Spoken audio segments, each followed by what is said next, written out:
Olha só que coisa curiosa. E se eu dissesse que a água pode ser limpa demais para criar peixe? Parece estranho, né? Pois hoje a gente vai mergulhar numa inovação bem surpreendente na produção de alimentos. É uma solução que vem lá do fundo do oceano de muito tempo atrás para resolver um problema super atual da aquicultura. Bora entender como isso funciona? É, parece um baita paradoxo, né? A gente sempre pensa que, poxa, quanto mais pura a água, melhor para tudo. Só que na aquicultura de hoje em dia, água limpa demais pode se tornar um problemão. E é exatamente esse mistério que a gente vai desvendar agora. Então, para a gente entender isso na prática, vamos olhar para duas situações bem específicas, mas que estão se tornando cada vez mais comuns por aí. De um lado, a criação de camarão marinho, só que bem longe do mar, numa água com pouco sal. E do outro, a criação de tilápia, que é de água doce, mas em águas que são pobres demais em minerais. E por que fazer isso, né? A resposta é simples: economia. Trazer a produção para perto de quem vai consumir diminui muito os custos. Só que tem um porém. Isso acaba criando ambientes totalmente artificiais. E aí os bichos são forçados a travar uma batalha invisível, sabe? Uma luta constante só para conseguir sobreviver. É aqui que a gente chega no coração do problema. Nesses ambientes que eu comentei, os animais não estão só vivendo de boa. Não. Eles estão numa briga constante contra a própria água a todo segundo só para se manterem vivos. E essa luta consome uma energia, assim, gigantesca. Para entender essa briga, a gente precisa falar de um conceito-chave: a osmorregulação. O corpo do camarão, por dentro, é bem mais salgado do que a água com pouco sal onde ele está vivendo. Então, para ele conseguir manter o equilíbrio interno, ele precisa gastar uma energia absurda. É como se ele estivesse correndo uma maratona o dia inteiro, só para ficar parado no mesmo lugar. Imagina o desgaste. Então, o ponto é o seguinte: essa tal de osmorregulação é vital, claro, o bicho precisa dela para viver. Mas, nesse cenário de água com pouco sal, ela se torna uma vilã. Ela rouba uma quantidade de energia gigantesca. E essa energia toda era para estar sendo usada naquilo que o produtor mais quer, né? Que é o crescimento do camarão. Ok, agora vamos mudar o foco e olhar para o caso da tilápia. Para ela, aquela água pura demais também é uma baita armadilha. Sabe por quê?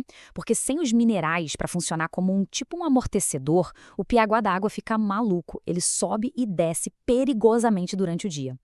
Isso cria um ambiente de estresse crônico para o peixe, o que atrapalha demais o desenvolvimento e a saúde dele. Beleza, a gente viu os problemas, mas e a solução? Pois é no meio desses desafios todos que surge uma resposta que vem de novo do oceano. É o LitoNutri. Pensa nele como uma ferramenta super poderosa e o melhor, totalmente natural, que consegue colocar ordem na casa e reequilibrar esses sistemas. Mas calma lá. O litonutri não é um calcário qualquer, desses que a gente tira de uma rocha. Não, não. A origem dele é muito mais interessante. Ele vem de algas marinhas que foram fossilizadas. E essa diferença é crucial. Por ser de origem biológica, a estrutura dele é toda porosa, parece quase uma esponja, sabe?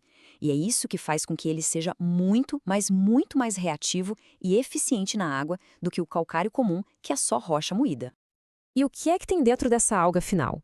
Bem, é praticamente uma combinação perfeita de minerais. A gente está falando de muito carbonato de cálcio, um pouco de carbonato de magnésio e mais de 20 outros elementos essenciais em pequenas quantidades. É justamente essa mistura, esse pacote completo, que vira a chave para resolver os problemas tanto do camarão lá atrás quanto da tilápia.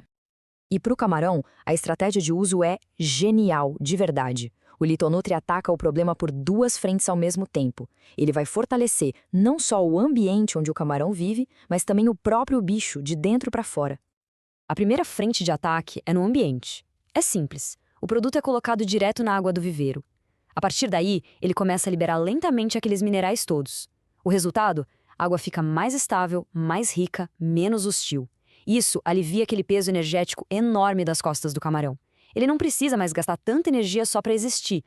Agora, a segunda ação é o que fecha um pacote com chave de ouro. É genial porque ela age em conjunto com a primeira. O litonutri também é misturado na ração do camarão.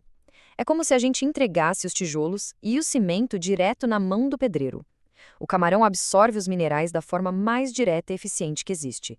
E isso é fundamental para a equidise, que é a troca de casca, um momento super crítico e perigoso na vida dele. Tá, muito legal a biologia, mas e o resultado prático disso tudo? Bom, quando a gente resolve um problema biológico tão fundamental, o impacto aparece onde mais importa para o produtor, no bolso. Vamos dar uma olhada em como isso se traduz em números. Olha só esse número, 1,5 para 1. Ele mostra o ganho de eficiência absurdo. A gente está falando aqui do fator de conversão alimentar, a famosa sigla FCA. Antes, era preciso 1,8 kg de ração para produzir 1 kg de camarão. Agora, esse número caiu para 1,5 kg. Ou seja, são 300 gramas de ração a menos para cada quilo de camarão. Imagina isso numa produção em larga escala. A economia é simplesmente gigantesca. E essa tabela aqui resume bem o impacto geral. Com essa estratégia dupla, o que acontece? A taxa de sobrevivência dos camarões dispara. O tempo que eles levam para crescer diminui e a quantidade final de camarão colhido, a biomassa, é muito maior. Juntando tudo isso, o resultado é óbvio. A lucratividade de cada ciclo de produção aumenta, e muito. E a tilápia, como fica nessa história? Lembra daquela montanha-russa química que ela vivia? Pois é, o Litonutri resolve isso de forma bem direta. Ele estabiliza o pH, acabando com aquelas variações perigosas, ele cria aquela reserva de alcalinidade, aquele amortecedor que estava faltando na água e, claro, fornece os minerais essenciais. O que a gente tem no final? Um ambiente estável, peixes mais saudáveis e, claro, uma produção muito, muito melhor. Essa frase aqui, do engenheiro de pesca Fábio Soter, da Aquashop Farm, é perfeita. Ela resume toda a filosofia por trás disso. Não um custo, mas um investimento estratégico. Ou seja, olhar para a qualidade da água e para a nutrição mineral não como um gasto a mais, mas sim como a base, um investimento essencial para conseguir produzir mais e melhor e de uma forma sustentável. E tudo isso nos leva a uma reflexão, né? Pensa só, se uma simples alga fossilizada pode ter um impacto tão positivo na aquicultura, quantas outras soluções como essa, inspiradas na própria natureza, não estão por aí só esperando para serem descobertas? Soluções que podem nos ajudar a produzir alimentos de um jeito muito mais inteligente e sustentável. Fica aí a pergunta para a gente pensar.